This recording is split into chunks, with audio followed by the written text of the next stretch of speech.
6 things a prophetic person must overcome to come out of that season of isolation. Number 1, rejection. Prophetic people are often misunderstood before they are recognized because they are intense and sensitive.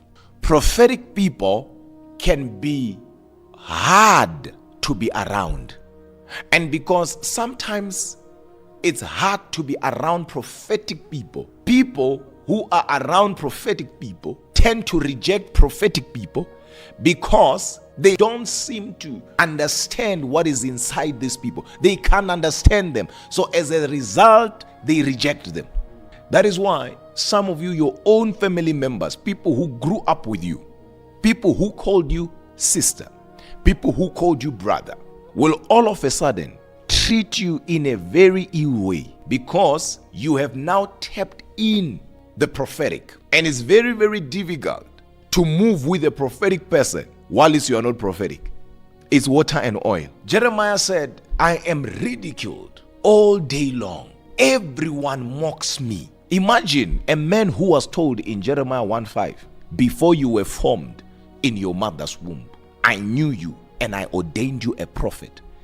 That same man faced rejection. Rejection pushed him to a point where he never wanted to speak for God. Until and unless you overcome rejection, you will remain in isolation, in and out of season. Because until you can handle that, until you can overcome that, you are not ready to be used by God. Number 2, offense. Offense can block your growth and hinder your discernment. And until you overcome offense as a prophetic person, you will never come out of your season of isolation. You will never graduate into a season of manifestation, because before manifestation there is isolation. And God will never trust you until you overcome offense, because offense blocks your discernment, hinders your growth as a prophetic person. The Greek word for offense is scandalon, and scandalon refers to the trigger of an animal trap holding the bait. In the New Testament, the same word means stumbling block or a snare that causes someone to fall or go astray. That's why I always teach you, no matter what, never ever be offended. Because if you are not careful, offense can become the voice of God, especially to you prophetic people. Offense is a trap. And the real trap is not who offended you.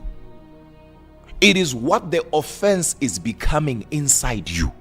This is where people live. They are covenanted men, covenanted women. This is where people live. They are John the Baptist before John baptizes them. Number 3, isolation itself.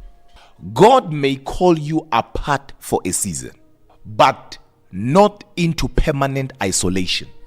So now, how do I overcome that season of isolation? By overcoming everything else and coming to realize who you are.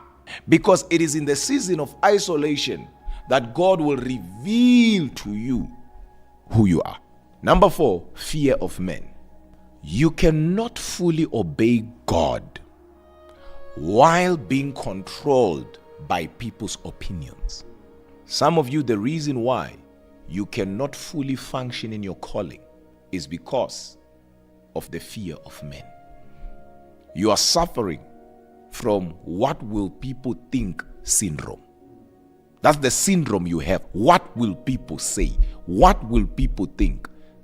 You are not yourself. You are not free. There is nothing you yourself can do without first thinking about what people will say. The way you move, the choices you make, even your own clothes. You don't dress to feel good.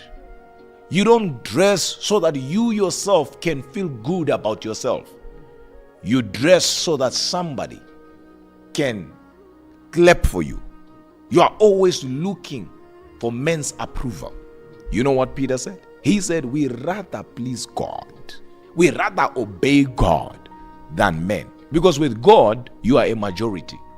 It does not matter who does not support you.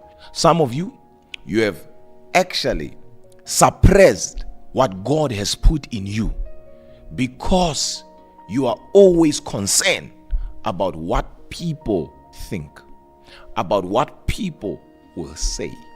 Number 5, a prophetic person must overcome pride in order to graduate from their season of isolation. Some of you, what's keeping you in one place, even as we speak, is not the devil, it's pride. As a matter of fact, I mentioned pride in my book, and I'm talking about the 7 spirits that fights the prophetic and the prophetic people. I'm talking about Leviathan spirit in the book. Now, because I've talked about pride in the book, so I'm not going to go deeper here. So the prophetic flows best through humility and surrender. Never forget that.